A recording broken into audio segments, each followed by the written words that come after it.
Salut à toi, j'espère que tu vas bien, moi je vais super bien. Bienvenue sur ma chaîne Santé Lab. Santé Lab qui est une chaîne qui fait de la promotion de la santé car nous avons besoin d'être éduqués sur les questions de la santé afin de rester en santé pendant longtemps.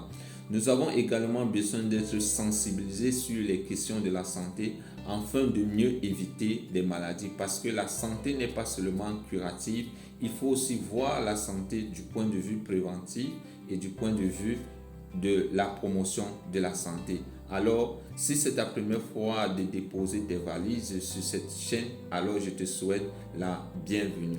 Le thème que nous allons aborder aujourd'hui est la fatigue. Oui, peut-être tu vois que c'est un thème qui ne mérite pas d'être parlé sur cette chaîne ou bien qui ne mérite pas d'être abordé sur cette chaîne. Mais détrompe-toi, c'est une question que nous devons apporter des éclaircissements sur cette vidéo. La fatigue, car beaucoup m'ont interpellé me demandant de les prescrire des médicaments qui vont les permettre de ne plus avoir de la fatigue. Mais j'ai compris que loin d'être une fatigue pathologique ou bien d'une fatigue maladie, il y a certains éléments qui vous donnent souvent de la fatigue que nous devons aborder et dont parfois vous ignorez ou vous négligez.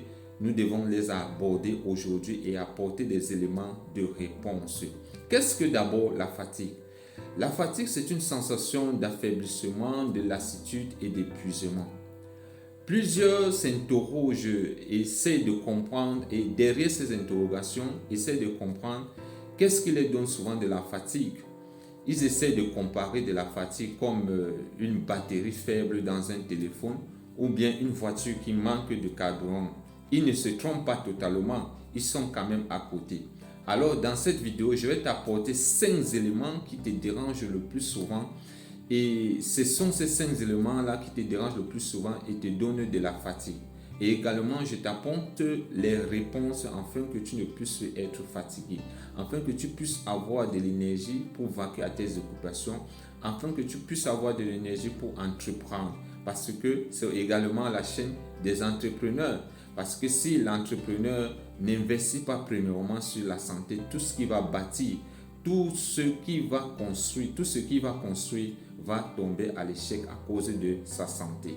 Alors, retrouve-moi derrière le générique.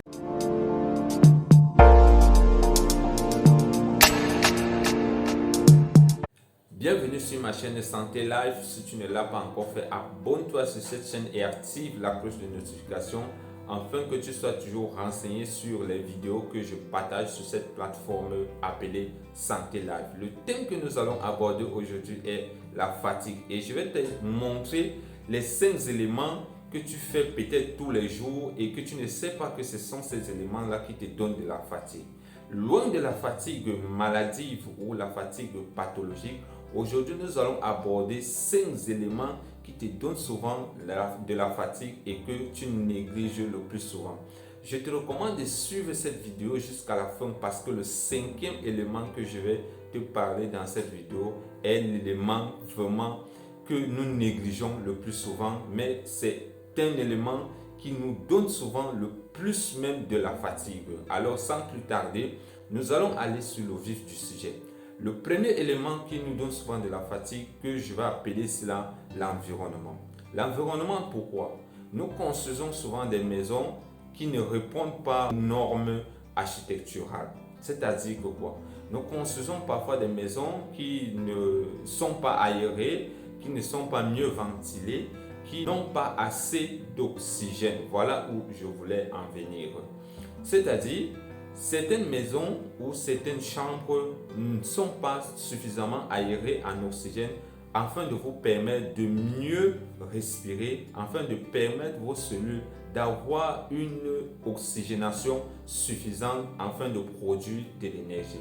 L'oxygène est très important pour nos cellules pour pouvoir produire de l'énergie. Et lorsque nous sommes dans une maison où il n'y a pas assez d'oxygène, où plusieurs maisons sont comme ça, sont pareilles ou n'ont pas assez d'oxygène, et nous allons souvent dire que ces maisons sont fétichées, ces maisons sont hantées parce que les enfants souffrent, les parents souffrent, de la fatigue et nous allons dire que ces maisons sont hantées. Parce que ces maisons ne sont pas suffisamment aérées pour vous permettre, que ce soit au moment de votre sommeil, d'être mieux oxygéné.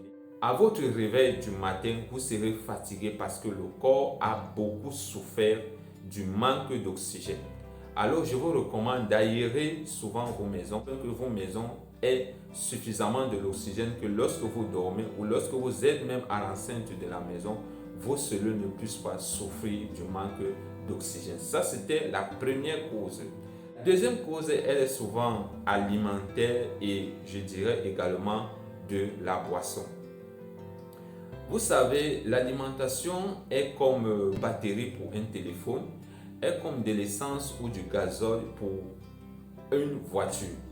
Lorsque nous ne nous alimentons pas bien, nous allons exposer ici là notre corps à plusieurs carences. Carence en glucides, carence en lipides, carence en vitamines et carence soit en protéines. Toutes ces carences ou en sels minéraux, toutes ces carences peuvent nous amener à souffrir de la fatigue. Alors je vous recommande de toujours vérifier votre alimentation au quotidien. De toujours vérifier à la fin d'une journée, est-ce que j'ai eu une alimentation riche en glucides et non en glucides raffinés? Est-ce que j'ai eu une alimentation riche en lipides? Est-ce que j'ai eu une alimentation riche en protéines? Est-ce que j'ai eu une alimentation riche en sels minéraux?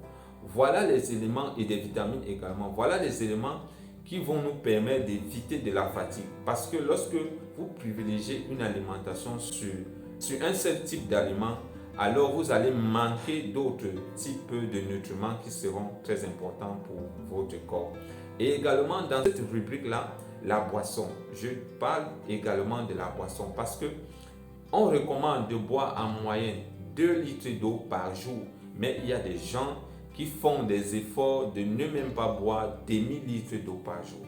Alors si vous êtes dans cette situation-là, je vous recommande de boire toujours de l'eau, de boire en moyenne 2 litres d'eau par jour. Comment vous pouvez boire 2 litres par jour? Voilà un exemple que je vous donne qui va vous permettre de pouvoir boire 2 à 3 litres d'eau par jour. C'est-à-dire, vous remplissez 2 bouteilles d'eau de 1 litre d'eau ou vous remplissez 2 bouteilles d'eau de 1 litre et demi d'eau par jour. Vous vous donnez l'objectif, avant 14 heures ou avant 13 heures, vous finissez une bouteille.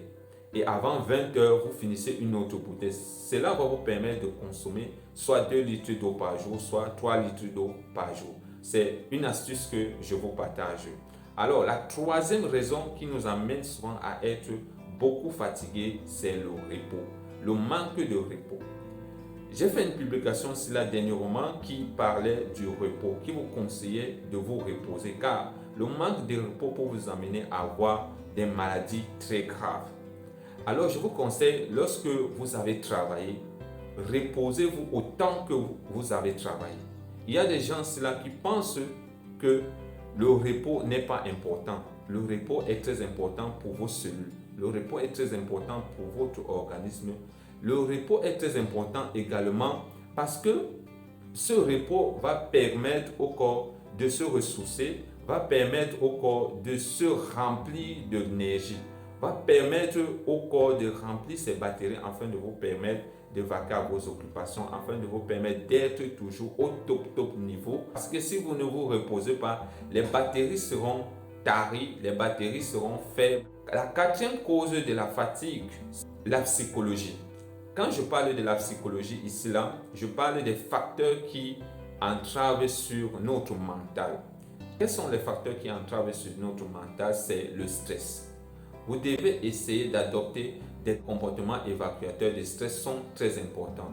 Le stress peut vous permettre d'avoir de la fatigue, la pression au boulot, la pression sur un travail, ça peut vous permettre d'avoir de la fatigue mentale. Alors voilà le quatrième facteur qui peut vous permettre d'avoir de la fatigue mentale. Et lorsque vous êtes dans cette situation-là, il faut parfois aller vous balader, il faut parfois voyager, il faut parfois essayer de changer de l'environnement. Cela va vous permettre de mettre le compteur de votre mental à zéro.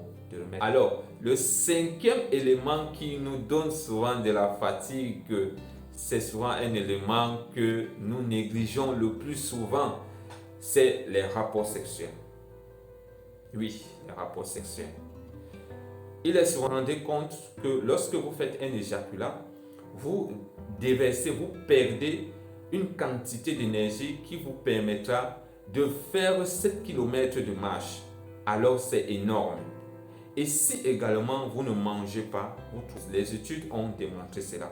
Et si vous faites des rapports sexuels à 4 heures ou à 5 heures, vous qui nécessitent une consommation d'énergie en journée, je vous assure, et sans une bonne alimentation, je vous assure, vous allez tomber toujours dans ce piège qu'on appelle la fatigue. Vous serez toujours fatigué. Vous n'allez pas comprendre pourquoi vous êtes fatigué, mais or, c'est parce que vous avez adopté des rapports sexuels sans compensation.